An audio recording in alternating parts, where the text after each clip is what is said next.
All right, listen up, please. We'll get going.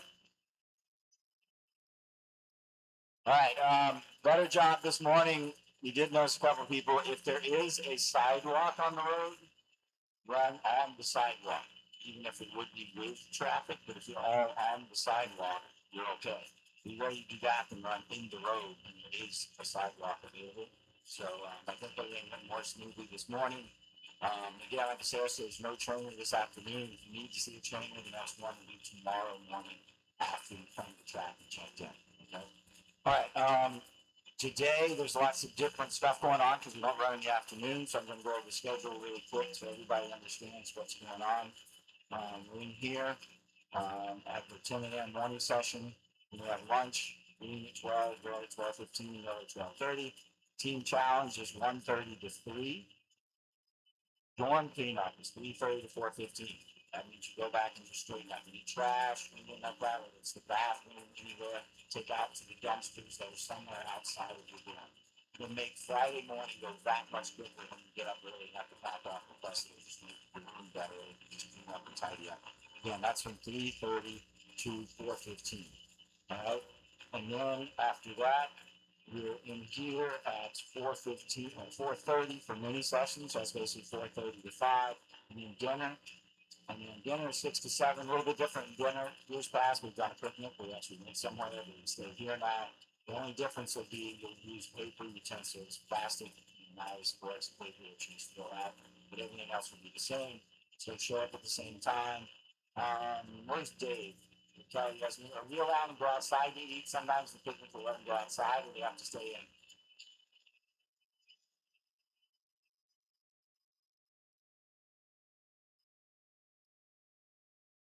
Yeah, so if you do go outside and you come back in, obviously you get more food if you're eating outside. Just let the attendant know, hey, I'm coming back in for seconds. If you want to sit outside and eat, you can, because everything is paper, the cups, and everything. So you can just throw it away. And again, going back and forth, just let them know, hey, I've already come in once, I've already counted. You can sit outside and you're welcome to do that. All right. And then tomorrow we run in the morning again, and then that is blue hole in the afternoon, so you can take about half hour to go from 7 to 4. There's no food down there. Okay. All right. Hopefully everyone's doing well. A couple changes tonight. We'll be back in here for our evening session.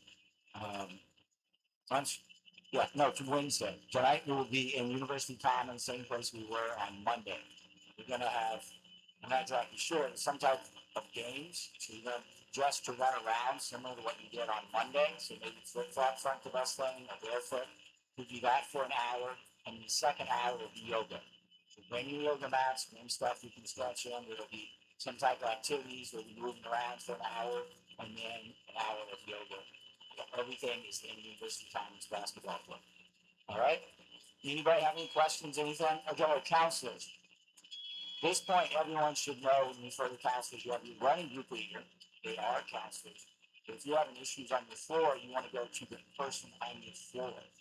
Counselor that's on your floor that should be knocking on the door at night to making sure you're doing.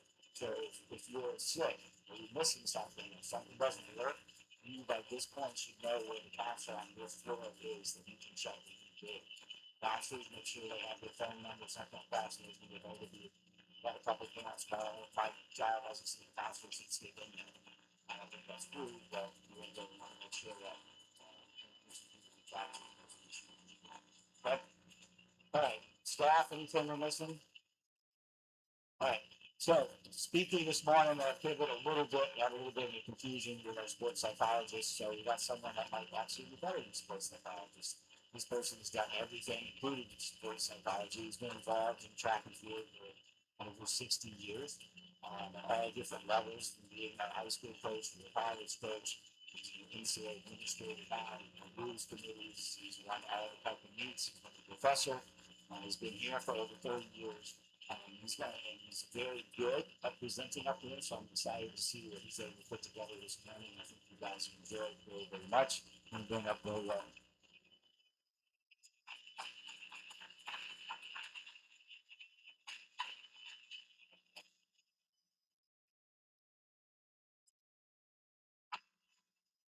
Well, good morning, everyone. I'm the picture. Sorry, the sports psychologist isn't here, so you're going to kind of be stuck with me there. First question. How many of you know that tomato is fruit?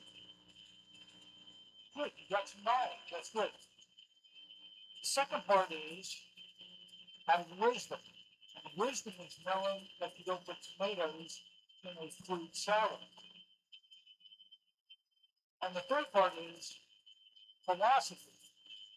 In philosophy, you have to kind of wonder, does that mean that tomato sauce is a smoothie? So, three layers. You got the first one real easy. The last two, I don't think it went through, but that's something that comes down to as you get older. But in the course of my coaching, I always had these discussions with athletes and that they didn't understand things. So after many years, I tried to put this together. You got to understand this. And if you, I've got 10 things I'm going to go through as quick as possible. And if you can understand some of these, it's going to put you on a better path, not just as an athlete, but as a person.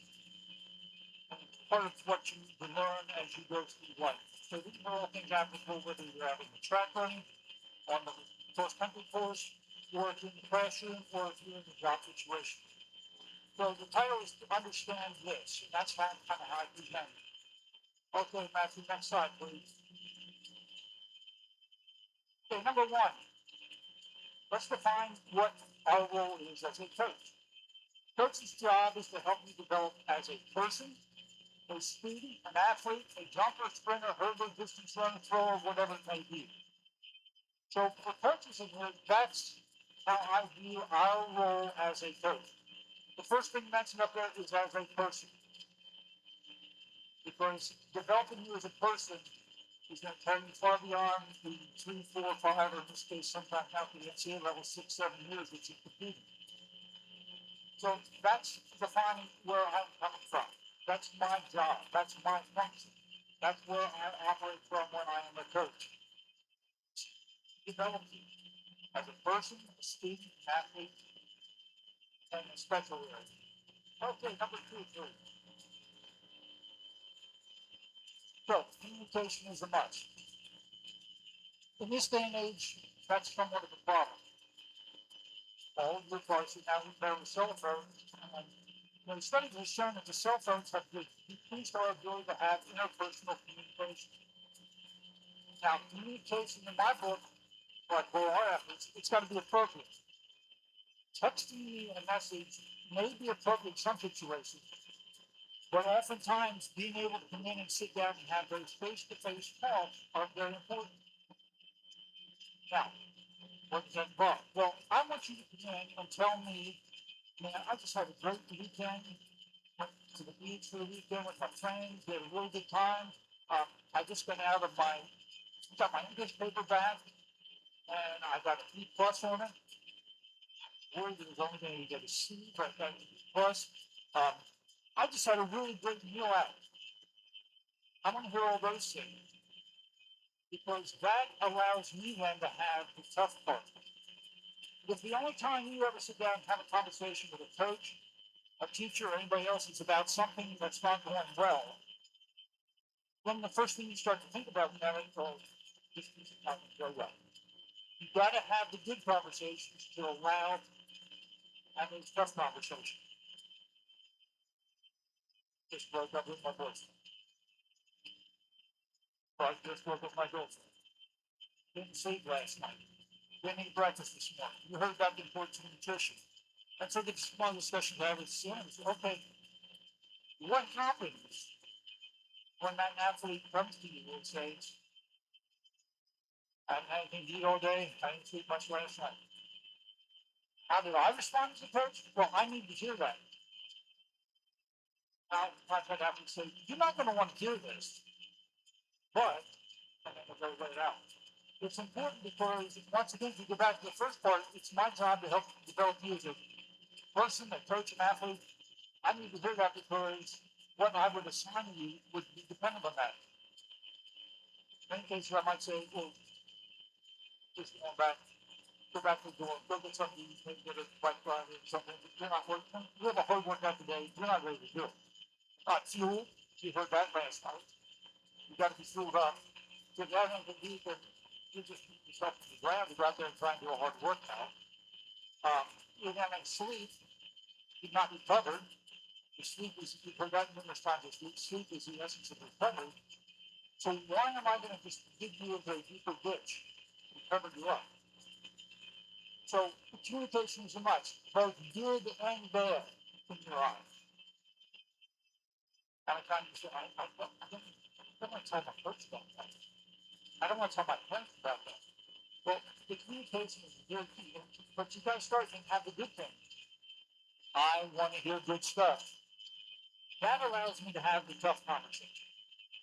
Without the good stuff, then I'm just always the bad guy. And I don't want to be the bad guy. I want to be, what's the name, the helper, the developer. Okay, number 3, please.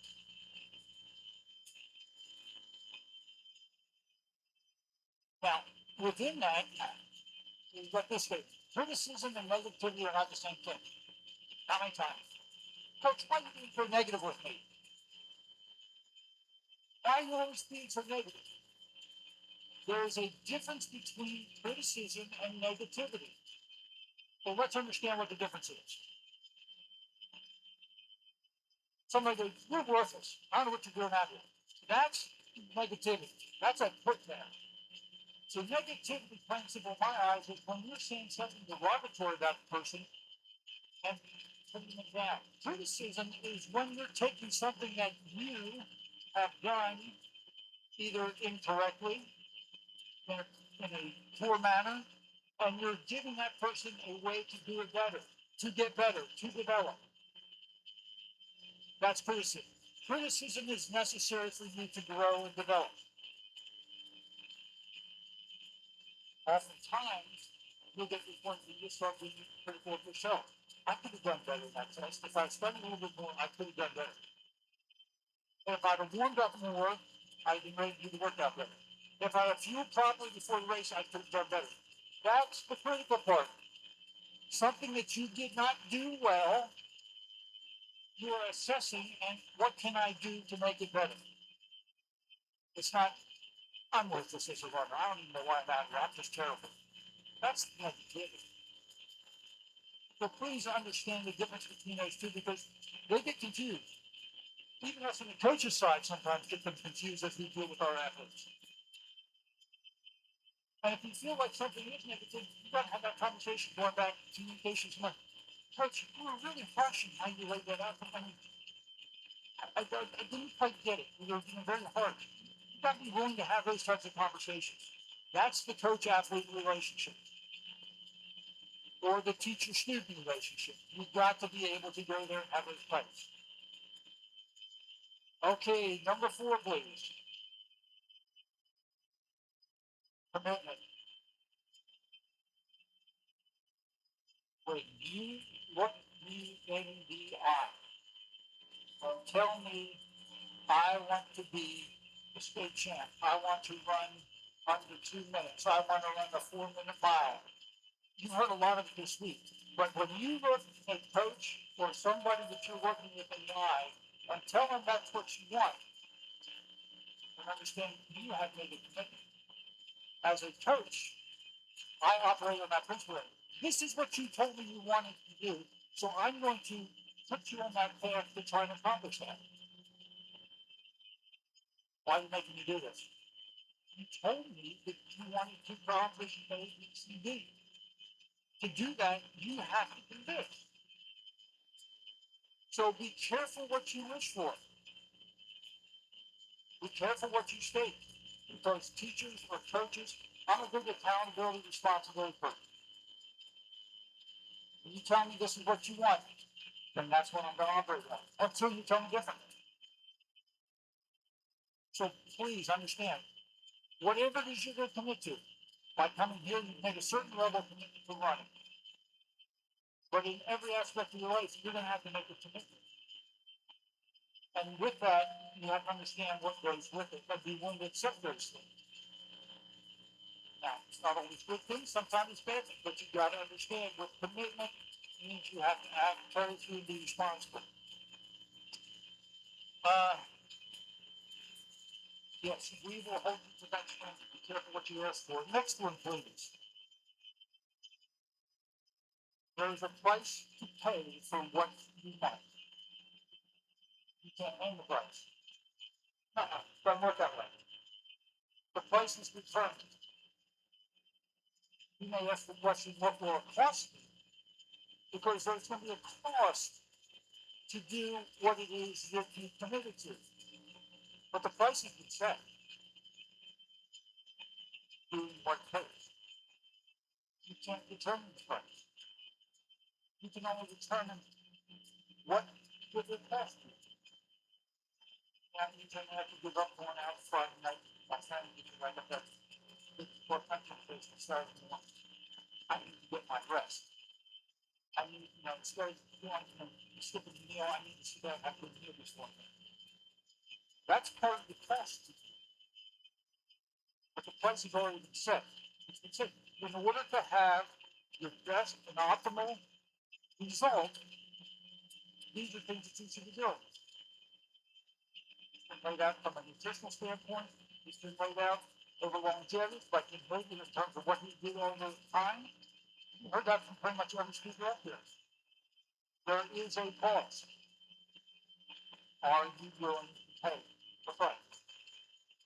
I don't care if it's money or whatever it is.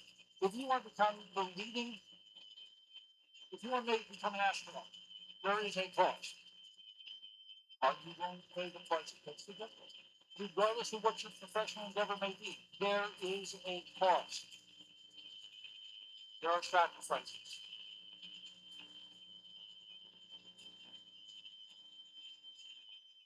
And the other question that goes along with that is what you're going to commit to, what you're going to go after. It's got to have value to you. If it doesn't have value, then how sincere are you going to be about what you're trying to do? All of us growing up have things that we have value. Church, we often have great remnants of it. So, do you value those things that you're going to commit yourself to? Number 6, please. Remember this. None of you are as big as all of you. What does that mean? Well, you're out there running by yourself. It's you that's doing the work. But you're also out there with other people experiencing the same thing.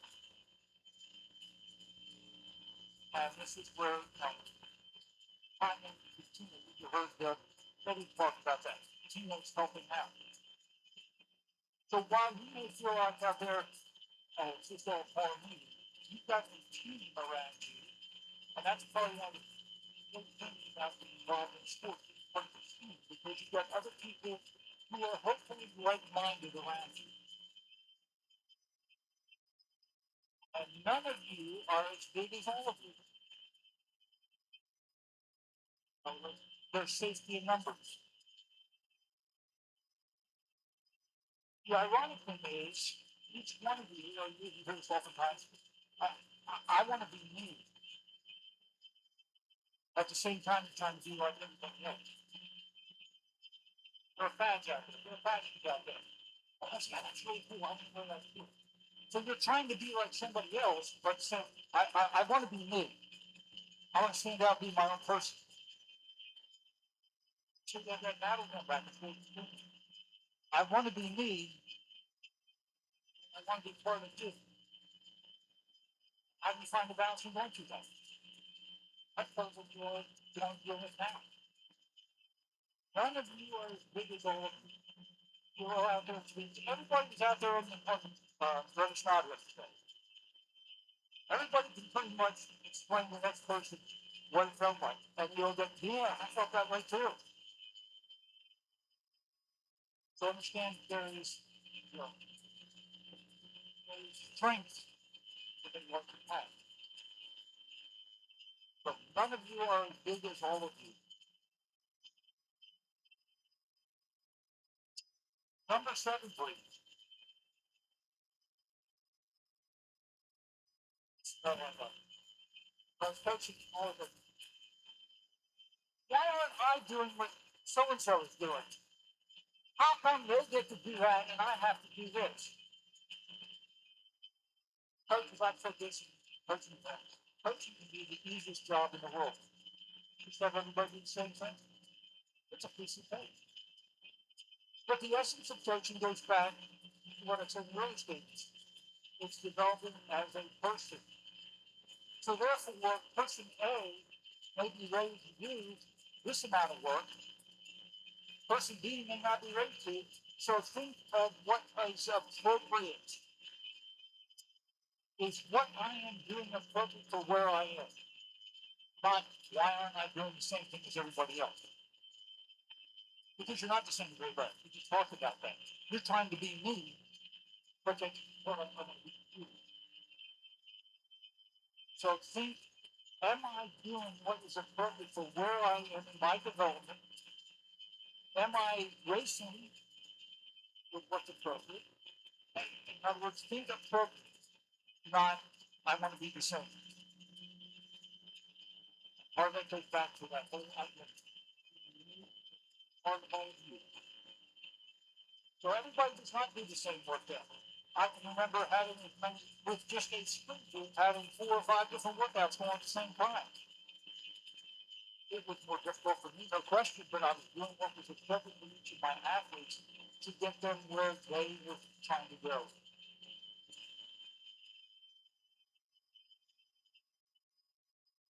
With that, you got to take jealousy out of the equation. You get, or I'm so jealous of what you get to do. You got to take the jealousy out of it. Why does that person get to do that? I have to do this.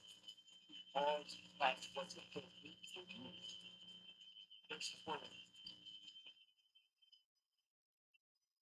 Okay, number 8, please. This is something that's not talked about. And I always believe you got to talk about failure right from the get go. Failure will be part of it. I hate to burst your bubble, but failure is part of it. Believe it or not, when each of you were born, you were complete failures. You still doing it for yourself. You couldn't get food to your mouth. There's more on the floor, on the bed, over your parents' clothes. You couldn't feed yourself. You couldn't walk, much less run. Crawling was the mode. When you first learned how to walk, you fell flat on your face probably, or on your rumpus. You failed miserably. You couldn't eat without somebody feeding you. You couldn't walk without somebody holding your hand.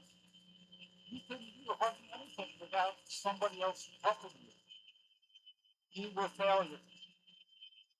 And as I look out there today, everybody appears to be fairly well fed.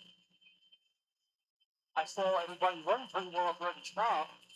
So somehow you must have figured out how to get the food from the plate to your mouth, how to put one foot in front of the other, and then the other foot in front of that one. You figured it out. But you learn by failing. So you don't need to be afraid to talk about failing. It's how we learn. I've often phrased this. How do you know what a speed bump is? Those of you drive. Have you driven over a speed bump real fast? Not fun. Usually you slow down going over a speed bump. That's what some of these things can be like. You have to slow down a bit to get right. Another analogy is there's a brick wall out there in front of you. Now, with that brick wall, it can either be A, the end all of end all, it stops you where you are, and you can't go any further, or you can climb over the brick wall and keep on going, or you can go around the side of the brick wall and keep on going, Well, you knock the plastic thing down, keep on going. But the point is, you can keep on going even though there was a distinct obstacle there that you had to overcome.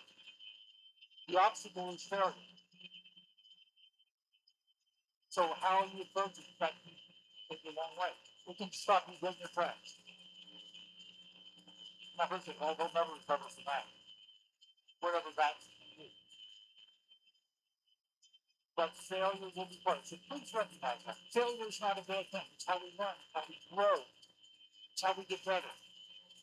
Use it as a motivating tool. I didn't get this time, but next time I will. I messed up this part this time, next time I'm going to get that. This time I didn't prepare well, I'm going to get it right next time. So use failure as a way to grow, learn, and become successful. And that's another word to think about what that means. Next slide, please. How many of you going into a workout? Man, I just feel so. That's fine.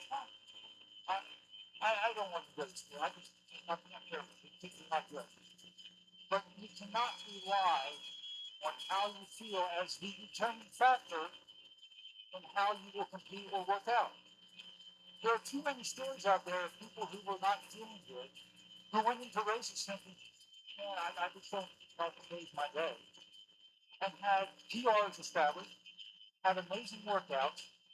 So you can't rely on how you feel to determine how you're going to handle the workout or the race. If how you feel determines, then you might as well not start. But there's too many examples and stories out there of people who were not feeling good going at things and worked it out. Going to work. My pants are a little tighter, my hamstrings are a little tighter. This is what the patient know. Oftentimes you may get a response of, well, take the patient with you, let's work into it and see how it feels, and we'll go from there. And in those discussions, if I've had a response in the coach, okay, something in there. So you cannot let your feelings, you cannot let your emotions dictate and control the outcome. You are in control of the outcome. How you approach it, how you deal with it. It's within you. So be cautious in that. Go in with an open mind. And at some point, you gotta make a decision. Um, on the flip side of that, most of our days we're in some those days when all the stars are out, when it's the bright sunny day, it's calm, temperature is right, I got bounce in my leg, I know I'm ready, and you have a great race, or you do a great job of testing. Those are the small slices of life. They don't happen all the time. Savor those moments. Think about those also, because they don't happen that often. But when they do, oh man, what a feeling. How great is it? That's what you gotta have. That's what is part of the drive and going forward. You want to have that feeling more often. It doesn't happen for many that often. When it does, you can't beat it. You cannot beat it. Okay, next slide, please.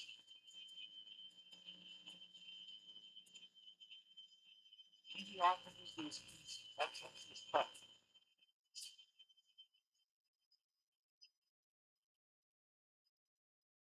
Being average is not taking good enough. You don't have to do a whole lot to be average. Excellence, though, that's tough. Quote I came across one time said that, a person of mediocrity is always at their best. A person pursuing excellence is always trying to be better. Mediocrity sometimes you satisfy the status quo. So these are choices once again that you have to make. Each one of you has something. Many of you are blessed with many talents, but everybody has at least one thing or more that you can be very good at, that you have excellence in. You may not discover it yet, because at Tuesday night you still need to sample more. But each of you have that. Are you going to be willing to do the work to pursue that excellence? Or are you going to satisfy the mediocrity? And there are a lot of people in this life who get satisfied to get by. That's how they choose to live their life. That's a choice that you're going to have to make. What is it that you want to do? Pursue excellence or be satisfied with mediocrity? That's what nobody can make that determination except you. So if you're pursuing excellence, then you can think about doing your best all the time. There was a military slogan that be all that you can be. And I think part of what if you're the best person that scrubbing the shower room, then be the best person there. If you're going to be the person who is out there working on the mission to Mars or working on some of these future space missions, you better be really good at it. You got to be working really hard at it. Whatever it is, you got to think about being your best. And it's not just sometimes things, it's all of everything. When I put this whole sequence is something I put together in the plan, I had it in a handbook because I have tried experience all the time. So I put together, and with this process, something else you have to learn how to say no. And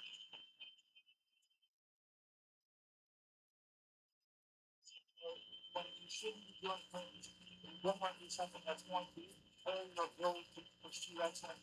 It's going to be distraction and performance. What is the thing you might like to say right there? What is something that you can say no to that you think will improve your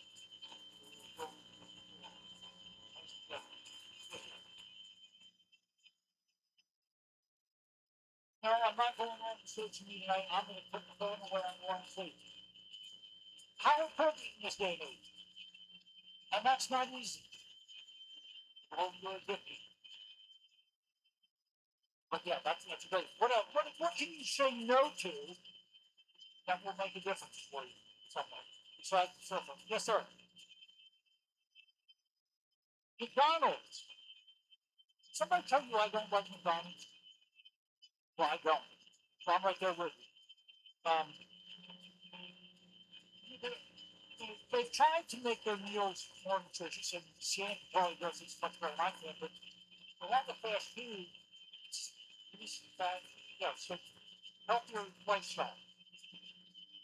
And that's a choice all of you can make. What else? What's something else? Yes, sir.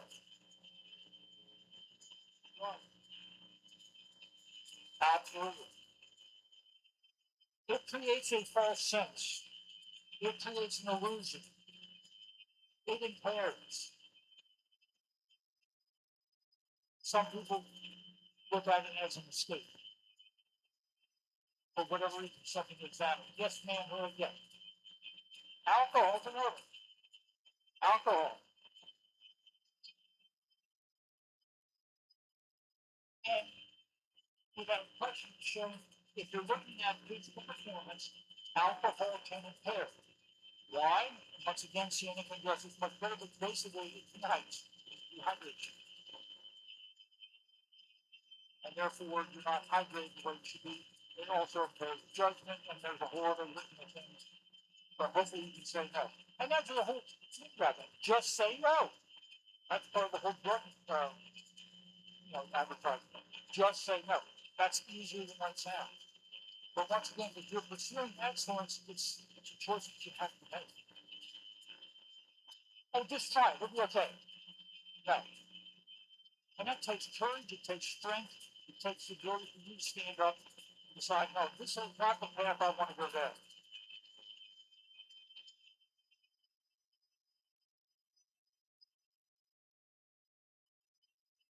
take any of these 10 things and start to get an understanding of them, you're well on your way to your development as a person, as an athlete, as a distance runner, sprinter, jumper, hurdler, thrower, whatever that may be, or as any other activity, as an actor, as an artist. Which, by the way, you as athletes, you may have a lot more in common with artists and musicians than what you realize. Because both of those subsets require a lot of some characteristics, diligence, and whatnot. How many play these sports? So you understand what I'm talking about. It takes a lot of practice to play. How do you sing?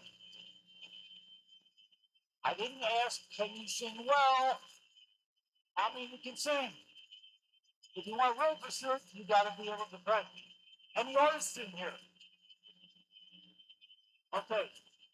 Athletes probably have a lot in common with those artists, with singers, musicians, artists, because they require a lot of some skill set, a lot of practice, a lot of failure, recovering from failure. But they're all those places, they're pursuing dreams, they're pursuing excellence, they know what they want, they're going after it. So, when you're doing all these things, and go ahead with the laugh from Matthew, this is a phrase that I formed that every communication that I sent out to my team, or that I sent out in my wellness classes, I concluded it will lace them up. I have never defined what that means. I will not define to you what it means, because each of you can take that and make it what you want it to be. It may mean something different to each one of you. And how you interpret that, how you take it, how you apply it, will be different for each one of you. But in any place, we got to continue to lace them up. Thank you very much.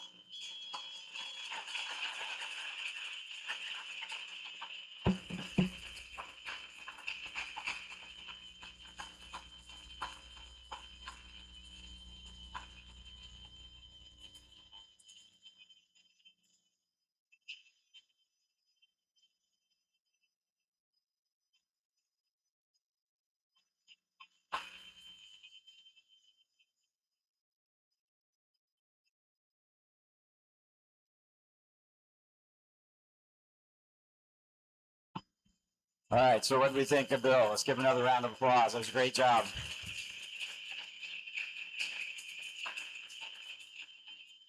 All right, so before we finish this morning, we'll hear from Cooper and Rachel again. Hello, everybody. Happy Wednesday. It is halfway through the week. I hope everybody's feeling good, having a good day. Had a good run yesterday after a red shot. You know what that means? Recovery day. One of the hardest days of the week means the next day is going to be very tough, and then it's all about recovery. Rachel, what does that look like for you? I'm kind of in the same position, honestly. Yesterday. I had a hard session. What day did I have?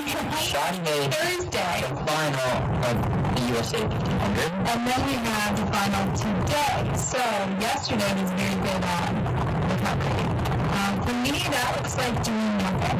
Absolutely nothing.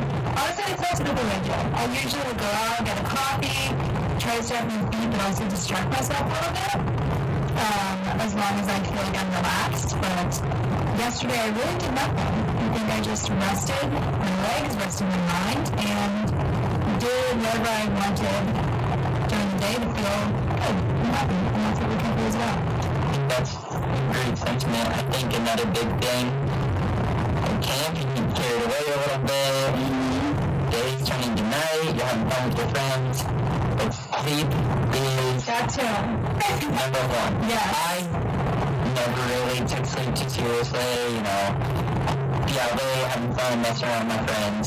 Now, 10 hours. Yeah, very important. I will say right after the race on Thursday, we had cherry juice and melatonin, which I don't recommend melatonin, but for a good night's sleep, sometimes you need it. However, cherry juice, magnesium, those sorts of things really help you recover after hard sessions. So I definitely recommend that sort of thing to make sure that you're sleeping enough, sleeping well. Also, I would recommend sleeping and drinking a lot. Water and electrolytes. Oh my god, you're almost putting down the wrong path. Make sure you're hydrating enough. Whether that's Gatorade, almond tea, I don't know what else. There's a lot of stuff out there. But yeah, just make sure you're fueling enough, recovering from what you just did, getting your protein, and yeah, looking for the next day. Totally. One of the best skills you can learn as an athlete, especially a runner, is how to get from one session to the next feeling as recovered as possible. It minimizes the amount of drag you have between your sessions, how much you can get out of each session, and then you start stacking days, weeks, months, years, and yeah, the fitness follows. Definitely. Yeah, fitness is not there without recovery. I would say. That is profound. No fitness without recovery. So today, take a nap. Rest, recover. Oh, I don't know what the session is today. But make sure you're fueling after yesterday's. I think they're throwing a softball after Reddish now. That's all I'm going to say. I do it Tuesday. And yeah, enjoy Wednesday. Have fun. I'm good. Bye.